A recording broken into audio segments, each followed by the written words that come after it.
Hey everyone, time for another episode of Day in the Life of Vintage Classic Specialist. Let's talk about the 64 bus first here. So Rafa was again working on this guy, trying to get some stuff done here. So all the pop-out windows have been installed and they look killer. Had our guy paint the frame, so they're all done and in matching blue-white.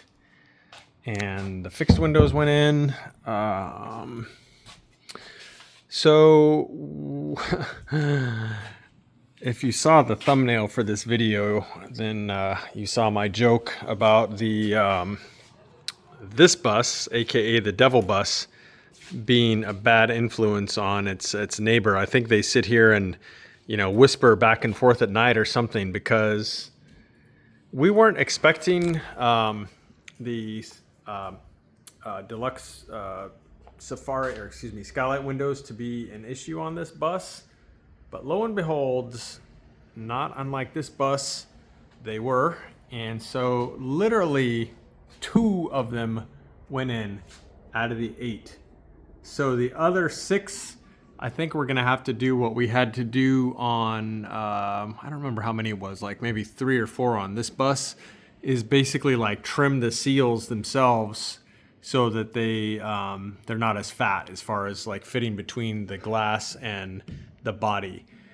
So yeah, we're pretty surprised by that. We were expecting this bus to not be as possessed by the devil as this one, but lo and behold, here we are. It's actually worse in this case. I think, now that I think about it, on this bus, the devil bus, I think 5 of the skylight windows went in once we got the BBT seals.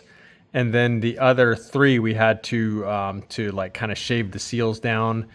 But yeah, on this one, only 2 went in. So much worse, actually. So Rafa's going to work on that tomorrow. I'll probably manage to get all the rest of them in, but pain in the butt. So yeah, that's what happened on this one today. Huge job, because he had to assemble all of the skylight windows. They had been all disassembled for painting, and then he had to put them in with the glass. The customer supplied, I don't know if you can see that.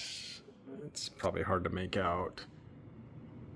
You can kind of see it there. Yeah, the customer supplied logoed glass. Sorry, I don't seem to be able to focus on that. Anyway, logos are there. So yeah, he supplied logoed glass. So these all came apart, and then the frames got painted and then reassembled. Obviously, new seals and everything, of course. So they're all in. The latches still need to go in. Somehow we were missing some of the hardware to put the latches in. But yeah, lots of progress actually on this guy today. Before we talk about the ugly duckling here, let's talk about what else I worked on today. So pretty much getting back kind of hardcore-ish on the bay window here. So today I talked to Ed over at OC Westy, who is recovering the dash for this bus with vinyl. And he's preparing the instrument cluster and stuff like that. So he is supposed to have me that dash by tomorrow morning. And so what I was doing today was doing all the prep up underneath here, that things that need to go in prior to the dash. And so a big one is the wiper mechanism, which you can see its motor here. So yeah, you can kind of see one of the arms here. So yeah, that has to go in before the dash goes in, because it's way up in there. So I put that in, and then put this ventilation system ducting back in. And then I went ahead and mounted the e-brake pull handle support. I don't know, whatever you would even call this piece. So on bay windows, for those of you that don't know, they do have a regular long pull handle, kind of like an earlier bus, but instead of you actually pulling on that handle actually goes through a rod that has little teeth on it, and then there's like a T here that you pull this way basically to set the e-brake, instead of pulling on a lever this way. Anyway, so this support here is for that setup, and it seemed kind of easier to get that all bolted in prior to kind of putting in this big dash assembly, which is going to cover most of this stuff.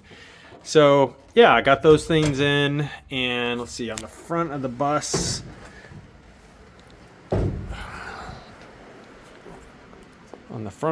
I went ahead and installed these flaps here. I had got the weather stripping, or the seals for those. Let me see if I can operate one of these for you here, if I can find the lever.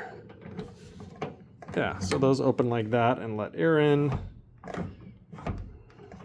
So there's the other side. Yeah, so kind of nice with new seals on them and stuff. They close nice and tight. I'm sure they'll be nice and airtight. But yeah, all that stuff in preparation for putting the dash in, which again should be coming in the morning. And then once that dash goes in, then all this wiring that's just kind of dangling here can start connecting all this stuff up. You know, most of this obviously goes to, you know, the switches, the gauges, etc. So not much I can do with any of that before the dash goes in. And then likewise, the fuse box for this particular year actually mounts on the dash itself. So a lot of those wires, of course, go to the fuse box. I couldn't even really route those because nothing to mount the fuse box to. So yeah, once that dash goes in, going to be able to really make some huge progress on getting the all this wiring and stuff done. So kind of exciting. It's been a bit of a long journey here with the dash on this car for a few different reasons. So there you go. There's that. So the Ugly Duckling, I did work on it for an hour or two this morning, and let's see what it looks like with its fender on it. So the color match, it's not great. I mean, you know, I literally, like I mentioned yesterday, literally went to Home Depot, bought 3 different cans of brown paint. I thought this one was the closest. I'm kind of second guessing now that one that had a bit more red in it and was a bit darker might have been a closer match. But when I was looking at it initially, I thought this one, although it was lighter, looked like a good match. But anyway, I mean, this car is just ugly anyway. And I think that having the fender be a mismatched color of brown looks better than silver, which it was originally. So whatever. I mean, obviously the whole car is going to get painted at some point. So I just want it to look slightly less ugly and not have this, you know, silver fender on it in the meantime. So still need to put the light and the turn indicator on, but you know, I can't work on this car all day. This car, I don't get paid to work on this car, so I can't work on it all day as much as I would love to. It's got to be a project for, you know, hour here and there. So that happened anyway. That went on today. I'm very happy with the gaps here. They look pretty good. So yeah, the car is actually really straight. All the damage seemed to be very isolated to the fender. So it's great news. Anyway, my buddy Todd, who's a Porsche guy and a Volkswagen guy, super knowledgeable about both. He came by today. We were playing around with this, and we pulled off the air cleaner assembly because it was big and ugly and kind of in the way. And wow, I really love the way these motors look without that big ugly air intake assembly. So this thing here. So I think what I'm going to do, this car is kind of a hot rod. It's got a bigger motor in it. I think I'm going to get just the individual air cleaners. So air cleaner for this side, air cleaner for that side, and then they have like a kind of a hat shaped thing that goes over them that keeps rain from getting sucked in, because pretty much the grill here is just open, so the motor will get wet when it rains, and so those sort of hats that go over those will kind of shed the water from getting pulled into the air cleaners or soaking the air cleaners with water. But for now, I'm going to leave that off because I gonna have to pull the carburetors anyway to rebuild them and so on. We noticed that the carburetor linkage was sticking pretty bad, so we started lubing things, and it appears that the carburetors themselves are not really stuck, but the linkage is actually sticking. You see when I push it down there, it's not quite returning on its own. See that?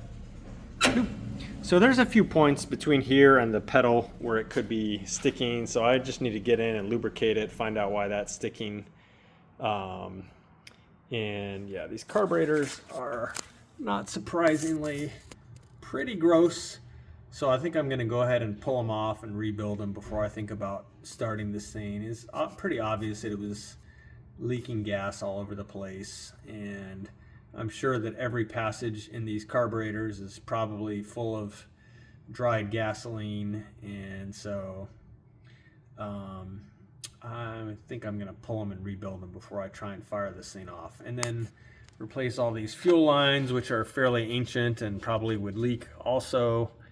So there you go. That's kind of the plan for this thing. A little bit here and there. So anyway, that is it for today, guys. Thanks for watching. We will see you again tomorrow.